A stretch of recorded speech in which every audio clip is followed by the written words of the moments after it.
Why did you choose to be an ads guy rather than an SEO guy? Okay. Hmm. Interesting question.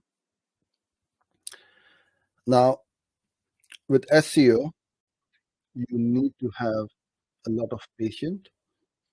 You need to have, you need to invest a lot of time, energy, resources, and money as well. And I'm not scared of investing time, money, or resources. You cannot be on Google page one tomorrow, dependent on your niche, dependent on your the level of competition you have. If your competitors are noobs and they don't know how to do digital marketing, they haven't got a clue, then putting up a few blog posts on your website and optimizing it and doing a bit of SEO is going to get you on page one fairly quickly, but still it will take you a few weeks or months. But with ads, you can be on Google page one tomorrow. And the other most important factor between SEO and ads is this. Let's say you are doing SEO, you've done your keyword research.